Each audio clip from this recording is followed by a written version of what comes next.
నారా చంద్రబాబు నాయుడు గారికి నిజంగా ప్రజా ఆదరణ ఉంటే, నిజంగా 2024లో గెలుస్తాననే నమ్మకం ఉంటే, ఎందుకంటే 2014 నుంచి 2019 దాకా ఏదైతే నారా చంద్రబాబు నాయుడు గారు పరిపాలించి, ఆయన పరిపాలన మీద నమ్మకం ఉంటే, ఈరోజు ఏదైతే 2024లో పొత్తులో భాగంగా జనసేన, బీజేపీ పార్టీ, అదే టీడీపీ పార్టీ పొత్తులో భాగంగా ఈరోజు సింగిల్‌గా జగన్మోహన్ రెడ్డి గారి మీద పోటీకి దిగారు.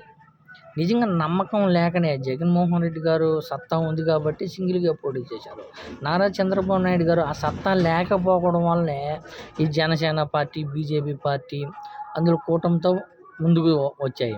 అదేవిధంగా ఇప్పుడు ఎలక్షన్స్ దగ్గర పడిన తరుణంలో ఈసీ గాని, ఏదైతే ఎన్నికల సంఘాన్ని గాని జత చేసుకున్నారనే చెప్పుకోవచ్చు. ఎందుకంటే దారుణంగా కనిపిస్తుంది. ఎందుకంటే గతంలో చూడండి, గతంలో 2019లో టీడీపీ పార్టీ పసుపు కుంకుమ కింద పథకం కింద కనీసం ఎలక్షన్స్ ఇంకా 3-4 రోజుల్లో ఉన్నాయి అనగానే విడుదల చేశారు.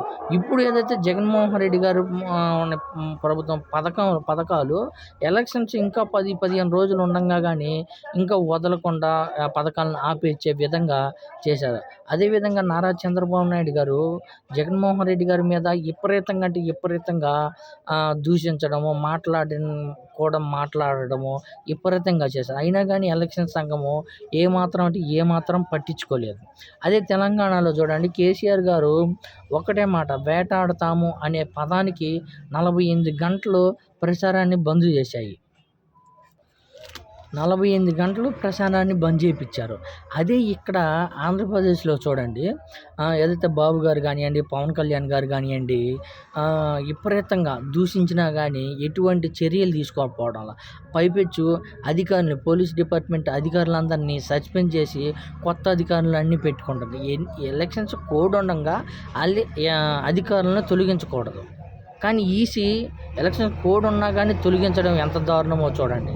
అదే వైసీపీ పార్టీ ఫిర్యాదు చేస్తే ఏమాత్రం చర్యలు తీసుకోవడంలా, కానీ టీడీపీ పార్టీ చెప్తే చర్యలు తీసుకునే విధంగా ఉందనే చూడండి. మొత్తానికి ఏదైతే నారా చంద్రబాబు నాయుడు గారికి సత్తా లేకపోవడం వల్ల, జనాల్లో ఆదరణ లేకపోవడం వల్లనే జనసేన పార్టీ, బీజేపీ పార్టీ అందులో ఇప్పుడు కొత్తగా ఎన్నికల సంఘం ఈసీతో కానీ పొత్తు పెట్టుకుందనే చెప్పుకోవచ్చు.